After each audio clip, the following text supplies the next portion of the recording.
Muy buenos días, queridos amigos, queridos hermanos. Qué gusto poder compartir con ustedes un tiempo más de Edu Biblia, educándonos con la Biblia. Esta es una propuesta de la Iglesia Alianza Panamericana con la que estamos nosotros interesados en poder instruirles a ustedes con mensajes de reflexión que nacen desde el texto bíblico. En este caso lo estamos haciendo en el libro del Deuteronomio. En estos días hemos estado hablando acerca de la oración, pero hemos querido partir desde los orígenes de la oración. Cuando Dios crea al hombre, al ser humano, varón y hembra los creó. Nosotros debemos analizar esa relación que tiene Dios con el ser humano desde el inicio de la creación. Y he tomado como un extracto el pasaje que quiero que ustedes lo revisen. Este está en el capítulo 2, versículo 18. Quiero que ustedes vean lo que dice el texto. Dice, entonces el Señor Dios dijo, no le hace bien al hombre estar solo. Haré a un ser capaz de ayudarlo y que sea como él. Entonces el Señor Dios formó de la tierra a todos los animales del campo y a todas las aves del cielo, los llevó al hombre para verlos cómo los iba a llamar y con ese nombre se quedó cada ser viviente.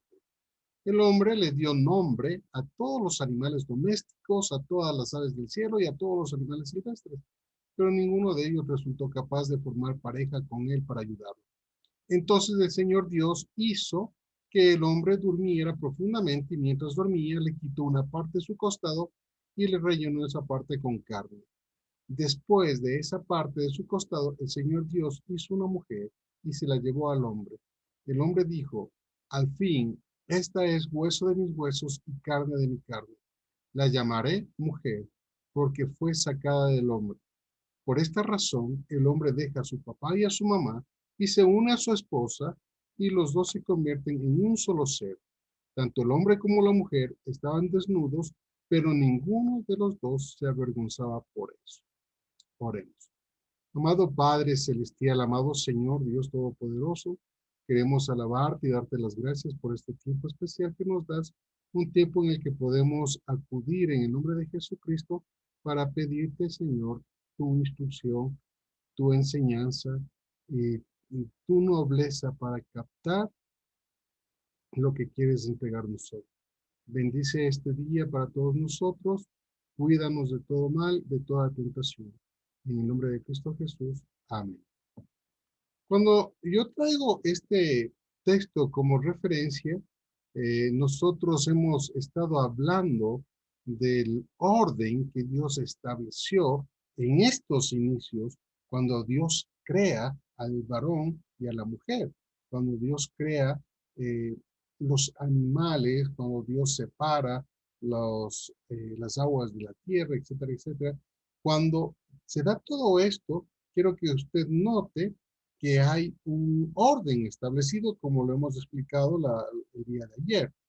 El primero es Dios, está el ser humano y está el animal. Dios está creando, Dios está obrando, Dios está conversando con el ser humano y le da potestad al ser humano para trabajar con los animales. Es así que el hombre le pone nombre a los animales. Entonces, eso quiero yo que usted lo tenga bien presente. Aquí está el orden establecido, ¿sí? El orden establecido que Dios dio inicialmente, ¿sí? En la narrativa de la lectura que hacemos en Génesis, capítulo 2, la hemos hecho desde el versículo 18, eh, está muy claro, ¿no? Cómo Dios toma la iniciativa, cómo Dios habla, cómo Dios conversa con el ser humano y ve sus necesidades y le pone a su dominio a los animales. Pero, ¿qué sucede? Que nosotros vamos al capítulo 3 del libro del Génesis y ¿qué encontramos en el capítulo 3? ¿Sí? Y vamos a leer. Dice, la serpiente era más astuta que todos los animales salvajes que el Señor Dios había hecho. Así que le preguntó a la mujer, ¿Es cierto que Dios les dijo que no coman de ningún árbol del jardín? Y la mujer le respondió, podemos comer los frutos de los árboles del jardín, pero Dios nos dijo, no deben comer frutos del árbol que está en medio del jardín, ni siquiera tocarlo, porque si lo hacen morirían.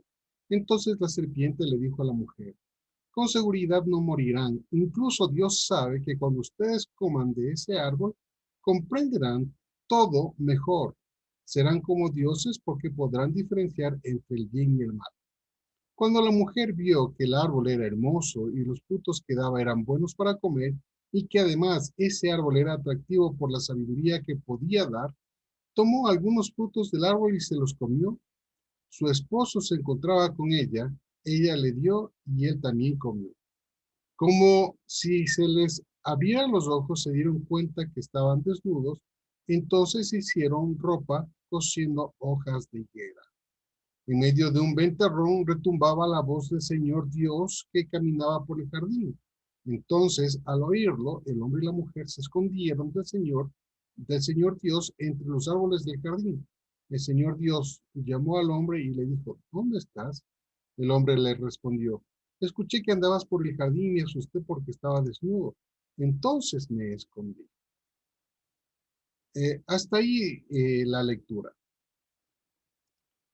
Ahora, lo que nosotros debemos notar en esta lectura es que hay un cambio del orden establecido por Dios.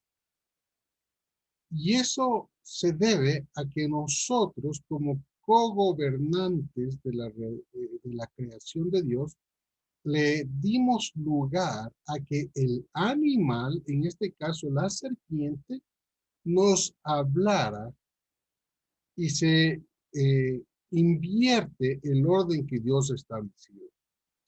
Como lo hemos hablado, miren, se invierte. Primero era Dios, el ser humano y el animal. Y ahora, después de la lectura que nosotros hacemos en el capítulo 3 del libro del Génesis, notamos que el animal habla con la serpiente, se comunica con el ser humano y lo coloca en rebeldía con Dios. ¿Sí? Y eso es uno de los problemas más grandes y severos que como seres humanos tenemos, porque hemos invertido este lapso de comunión, de relación con Dios, y damos lugar para escuchar la voz de los animales, en este caso de nuestro adversario, el diablo, o del ego nuestro, que quiere sobreponerse a la sabiduría de Dios. Y generalmente nos salimos con la nuestra, pero las consecuencias también las sufrimos. Entonces, ¿qué sucede, queridos amigos?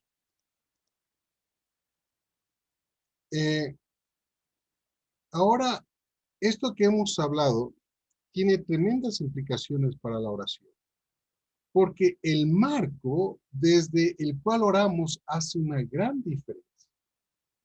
Es decir, desde la posición que nosotros tomamos para hacer la oración hace una gran diferencia.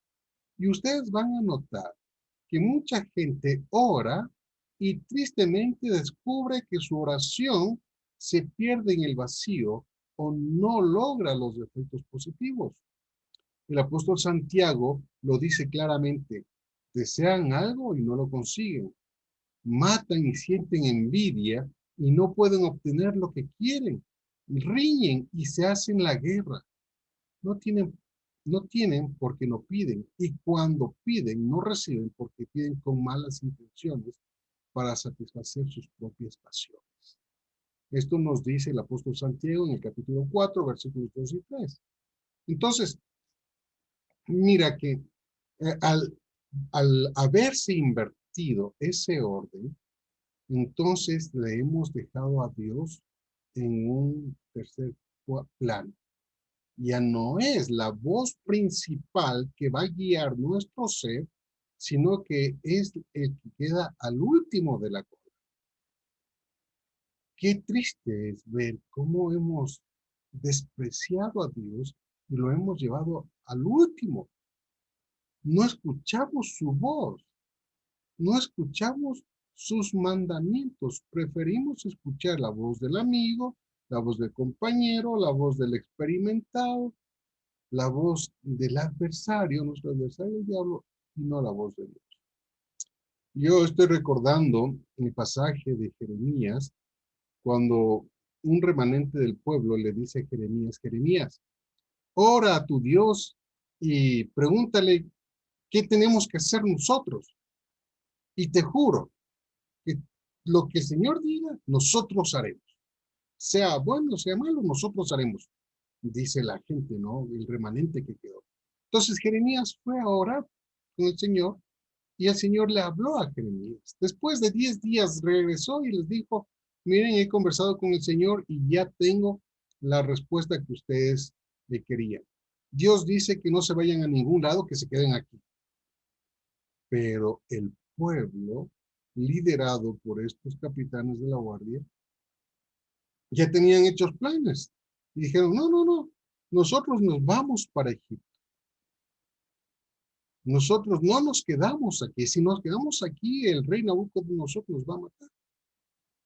Y lo que tú nos estás diciendo, eso es mentira, eso es falso.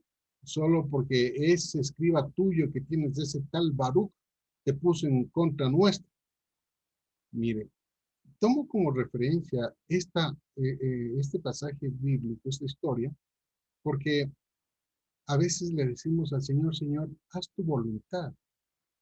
Pero qué falsos que somos cuando le decimos es tu voluntad, cuando ya tenemos determinada nuestra voluntad sobre la voluntad divina. Por eso a veces pedimos, pero no recibimos porque pedimos con malas intenciones. Descubrimos que nuestras oraciones no llegan ni al techo, porque ciertamente nuestro corazón no le está dando lugar que le corresponde al Señor nuestro Dios. Una oración así, o como la del fariseo en la parábola del Evangelio según San Lucas, capítulo 18, versículos del 9 al 14, se hace fuera del orden divino, se hace en el desorden animal humano. Muchas oraciones responden a la voz de un animal cualquiera o de nosotros mismos, no a la voz de Dios. Para que una oración sea genuina, tiene que darse dentro del orden establecido por Dios. La actitud del que ora y el contenido de las palabras se dan dentro de la esfera de la voluntad del Señor. Si es así, podemos nosotros avanzar, crecer. Pero si tenemos esa actitud como la del pueblo de Israel en el contexto del profeta Jeremías, del pueblo remanente, ya tenemos los planes hechos. ¿Qué le estamos diciendo al Señor? Indícame qué planes tienes, indícame tu santa voluntad. ¿Qué le vamos a decir? No seamos falsos, seamos sinceros. Y si quieres hacer la voluntad del Señor, pon tus planes a sus pies. Y ahí sí empieza a ver el obrar de Dios. Pero todo esto, queridos amigos, que les estoy mencionando, para mí es fácil decirlo, pero sé que esto es muy complejo. Solo es para aquellos que realmente quieren hacerlo. No es para todos. Solo para los que tienen esa disposición de regresar al orden divino, podrán o podremos disfrutar de la dicha de ser escuchados por Dios. Pero los que ya tenemos establecido nuestro marco, nuestro camino, nuestra voluntad y decimos hágase su voluntad, estamos mintiendo. Estamos mintiendo. Lo que se anotó en este comentario exegético del capítulo 3:23 se aplica a los párrafos anteriores. Moisés se acercó a Dios con una actitud ajena a la voluntad divina. Expresó una oración que respondía a su propio ego y olvidaba el nosotros de la comunidad de la cual él era su líder. Además, se acercó con el espíritu tentador del diablo. Mover a Dios no por su misericordia, sino por su ego. A Dios no le mueven las palabras glorificadoras y aduladoras, sobre todo si están vacías del anhelo de someterse a la voluntad de Dios. A Dios no le mueven esas palabras manipuladoras, no le mueven. Querido amigo, no sigamos cometiendo ese mismo error que, que le alabas, que le exaltas, pero realmente ¿dónde está tu corazón? La reflexión que traigo hoy es regresar al orden de Dios y someter nuestra voluntad a su voluntad, regresar al orden de Dios. Moisés es un ejemplo en el capítulo 3, que él hizo una oración y él se olvidó del pueblo. Él quiso, Señor, déjame entrar en la tierra prometida. Mira, o sea, malito, tú eres bueno, tú eres misericordioso, tú eres grande, tú me has revelado tus planes, ¿no? Empieza con palabras alemanas y todo. A Dios no le mueven ese tipo de actitudes, ese tipo de palabras. Dios quiere una sinceridad y una franqueza de tu parte, ¿sí? Queridos amigos, espero que este tiempo haya sido de mucha bendición para sus vidas. Anhelo de todo corazón que este día sea un día lleno de prosperidad, un día lleno de alegría, de felicidad. Pasen bien este fin de semana y nos estaremos mirando Dios mediante el día lunes a las 7 de la mañana en EduBiblia. No se olviden de asistir a su iglesia. En nuestro caso, la Iglesia Alianza Panamericana está abriendo sus puertas. Estamos a 2 cuadras del mercado de Calderón y estamos reuniéndonos ya en el templo. Bienvenidos a nuestra casa. Dios les bendiga. Nos estaremos mirando, Dios mediante. Y con los que van el domingo a la iglesia, en la iglesia el domingo, sino con los demás el lunes en EduBiblia 7 de la mañana. Un abrazo y Dios te bendiga.